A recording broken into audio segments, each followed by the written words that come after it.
Some of y'all women gonna get mad at me today, so if you can't take constructive criticism, baby, keep on scrolling. Many of you women are not really what you think you're cracked up to be. Like, some of y'all are really not great people to be in relationships with. Y'all know I work with couples every single day, and I'm gonna go ahead and make a list of everything that I have to work through. First things first, quit coming into relationships trying to make a man secure your insecurities. That's your job. If you lack confidence, if you have low self-esteem, if there's still trauma that you're operating in, if you're self-critical, if you're judgmental when it comes to yourself, if you blame yourself, if you're still operating in guilt and trauma and everything else, baby, that's for you to handle, not him. Respect his space. Like, stop becoming so preoccupied and hyper aware of what a man has going on. As soon as you see his mood is off a little bit, you start becoming overwhelming. What's wrong? What's wrong? What's wrong? Let me tell you how men are. End up withdrawing or retreating because they're trying to figure it out. They're not always upset at you. Their moods are not changing just because of you. People go through things in a way that men are. They don't express themselves as much as we do as women. It's okay. Give that man some space. Oh yeah, the clinginess. Clinginess is cute to an extent, baby, but once you become codependent and you're always getting jealous whenever this person goes out and you become anxious whenever they're not around you, you start blowing up their phones so they gonna hang out with their friends, that is problematic and you're gonna push them away. As much as many of you all don't want to believe it, it's absolutely okay for a man to admire another woman. As long as he doesn't have a wandering eye and he's not impulsive and he's not a cheater, if he's all of those, baby, why are you with him in the first place? You're ignoring the red flags. You're settling. As long as that man is not window shopping or ordering off of the menu, relax. He has a visual appetite. If he sees a beautiful woman, it's okay to admire. Just like if you see a handsome man, you're going to admire him too. Relax. Stop letting yourself go. Just because you're in a relationship doesn't mean that you need to stop doing everything that you did in the beginning. If you always kept your skin together, your nails together, your lashes together, your hair done, your body was waxed up at the beginning, keep that same energy. Hold your end of the relationship. Remember, visual. A man still has a visual appetite and he loves what he sees, baby, because you're going to stimulate a whole lot more of him. Don't let yourself go because you secured the relationship. As much as you want to believe it, you're not always right. As much as you want to always be in control, you have to let some things go, baby. You cannot love a man the way you want to love him. If you study him, if you pay attention, if you actually listen, I guarantee you he will tell you how to love him. You cannot limit the way you love him to a love language. That's why I hate the conversation of love languages. You can ask a man, what's your favorite love language? And he can say, oh, acts of service. And you think that's all you have to do to love him? No, baby, you got to study your man. Stop nagging him. Oh my God. Wow. Okay, quit always expressing your dissatisfactions. If you see he's putting in efforts in other places, please uplift those efforts. Acknowledge him. Show that you appreciate that. If it's something like a pet peeve, baby, compromise. I know a lot of women have a hard time compromising. Baby, you got to find a middle ground. Sometimes it's just not worth you bringing up a dissatisfaction. A lot of you all just be nagging. You're pushing that man away. It's okay. He's not always going to fit your idea. He's not always going to satisfy you in every area. Baby, I promise you, every trait that you may have on your beautiful checkoff list, he may not measure up to every single one of them. That's why you have to be selective. But stop nagging all the time. You can't read minds and you can't predict the future. So stop trying to interpret things and stop trying to jump to conclusions. Baby, it's not healthy. It's a distorted way of thinking and it will kill your relationship. Being independent is okay, but why do you have to be so independent that you're unreceptive? Men love to be needed. If you're so independent that you won't even allow him to help, what is he there for? Stop involving everybody in your relationship. I don't care if it's friends or family. They have no place to be in your relationship. So stop involving them. Their opinions do not matter. Their advice does not matter. They are not the person that you were sleeping with. Relax. You think you're doing something when you're comparing your man to everybody else. You're comparing your man to your best friend's husband, yada, yada, yada. And now he's pretending to be something that he's not. That's very uncomfortable for a man. Baby, constructive criticism and destructive criticism are real things. Comparing your partner to another man is one of the worst things you can do. Now you are essentially attacking his pride. Why would you want to be with him then? Go and be with the other guy. Talking about us to your family will also get you nowhere. Nobody is perfect. The solution is to work things out amongst each other. Happy, and then the intimacy is going to decline. And whose fault is that going to be? Yeah, because you were comparing. Many of you ladies are not the inspiration that you think that you. If you're always operating in your comfort zone and you refuse to take risks and you lack intellectual intimacy, you don't go out there and try to learn new things, baby, you're not reaching new opportunities, you're always low in your confidence, you're not really inspiring this person. If this person is trying to grow, and you want to stay and you want to be on social media or on your phone and everybody else's business, and you're not really doing anything to add to his fruition, baby, eventually he's going to grow without you. Pessimism. Stop being negative all the time. Communication. Learn to listen, validate their experiences, Don't interrupt. You know what? The list can go on. Just work on your communication, baby, okay? Now, I know some of y'all gonna get to the end of this video and be like, Look, if you want a healthier relationship, start taking criticism. Take each piece if it applies and let it apply. If it doesn't, then go on about your business. But if you want a healthier relationship, if you're dating, if you're a girlfriend, if you're a wife, whatever it may be, you want a healthy relationship, baby, take the criticism as constructive. Take it as a learning tool. Use it and change. Okay, ladies, listen up. I'm finna give y'all a few tips. If you miss him, don't text I want to see you. Text I need to see you. Before you give him a BJ, kiss the areas around it while whispering things like, baby, I'm so proud of you. Baby, I appreciate you. It will relax him so that release hit harder. Now show him you mean it.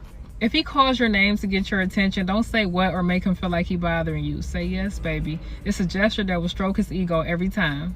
If he asks you to bring him fast food often, start cooking it more. And when he say, I notice you've been cooking, say, baby, you provide for us. So it's only right if I'm the woman that's feeding you. I bet you he starts smiling. If your thighs start hurting while you're doing your cowgirl shit, that means you're bouncing too high or not doing enough squats. Try using your headboard as leverage. Or you can reverse it, lean forward, find something to grip, do a couple bounces till you find an equal balance that don't hurt your thighs. I'm no expert, I'm just saying.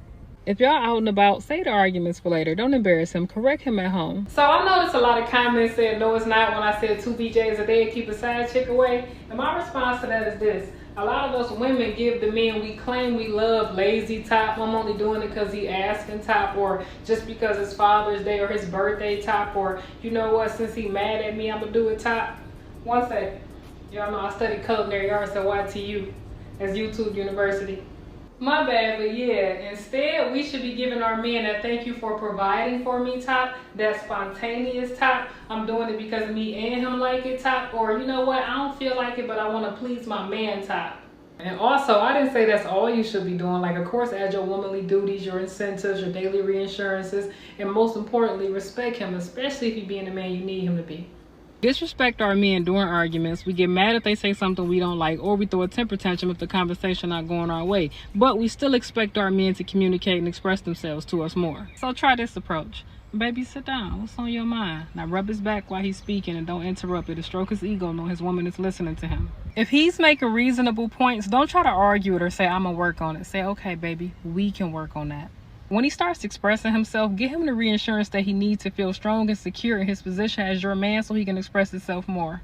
Instead of yelling, give soft-spoken solutions. Instead of being in competition to see who can hurt who the most, compete to heal, support, and encourage. Also, while y'all arguing, stop all that name calling and work on better habits after arguments like hugs, kisses, apologies, and adjustments. Surprisingly, a lot of women don't know how to communicate effectively. Instead, they turn things into a screaming battle. Do yourself a favor and avoid women like this. Ladies, here go a few small tips on how to respond to certain things men say in the bedroom. If he say, babe, I want you to ride more, or why you don't ride at all, don't get mad. A few of us can't, and the majority of us, plain and simple, just lazy. This reverse cowgirl is easier. Put your hands on his ankles, align your cheeks up with his pelvis, and lean forward and put more pressure on your arms so your legs won't get tired as fast, and do your thing. If he say, babe, why you don't wear nothing sexy to bed? Instead of getting mad or feeling like you're not attractive, tell him whatever he want to see you in to buy it. And if you want to surprise him, go and buy it yourself. If he say he don't like the way you top him, do not get mad. Just practice and pay attention to what acts his body respond to. That's your man, sis. Learn his body. If he say he tired or don't feel like it, don't get mad. Top him off. 9 times out of 10, he gonna smack right after or smack in the morning. If he reaches his peak real fast, don't get mad, ladies. Be happy you land like that. Give him 5-10 minutes to regroup and get back to it. These are just a few small tips. What you do with this information is up to you. The final stage for any is going to always be religion. The best way to figure out if a woman is an asset or a liability, just ask for her credit score or tell her you want a prenup. Any woman that's always on her phone when she's around you but takes forever to respond cannot be trusted. Always treat women exactly how they treat you. The best way to test a woman is to offer to go 50-50 on a first date. If a woman isn't immediately nurturing or wanting to take care of you, she doesn't like you. Always check her social media because you never know who she's following, especially when there's videos out there that teach women how to fake cry. If she refuses to get rid of Snapchat, just know that she is keeping the door open for somebody else. The only reason that she doesn't want to go 50-50 with you is because she can't even afford 50% of your lifestyle. Because she's broke. A woman who uses the phrase, I'm literally just a girl, is actually using weaponized incompetence to be financially irresponsible or irresponsibly unstable and will wreck your life. Manipulation and abuse doesn't have to be screaming or yelling or even hitting you. Sometimes neglect can be anything from not having your needs met, not giving up any kind of intimacy, not taking care of herself intentionally so you find her less attractive, not listening to you, not hearing you, not understanding you, and dismissing your feelings. If her schedule changes drastically suddenly and she's staying late at work, or she's suddenly picking up more shifts, she's cheating on you. If a woman is always arguing with you, just know that she picked you and she doesn't respect you, because any woman that respects you is not going to want to argue with you all the time. Surefire way to know if you're a good dad is if she uses your kids against you because she knows it's the only thing that's going to hurt your feelings. Because if you were a deadbeat, then she'd know that you wouldn't give a damn about those kids, so she wouldn't have to use the kids to manipulate you. So it's a blessing and a curse. She tries to gaslight you by telling you that she's posting provocative pictures for herself on the internet because she worked hard for her body. Just know that she's full of fucking shit, and she wants validation and attention from other men. And it's validation, reassurance, and attention from other men that you can't compete with, because you cannot compete with thousands of men when you're just one. So nothing you ever do is going to be good enough. And as long as you accept this type of behavior, she's going to continuously disrespect you. If you try to set boundaries, expectations, and standards and keep to your preferences with women, and suddenly she's calling you narcissistic or controlling, it's because she's not really a good woman. And lastly, any woman that doesn't make direct eye contact with you when she's having a conversation with you is probably lying about something. And if something doesn't make sense, it's probably not true. Okay, bye.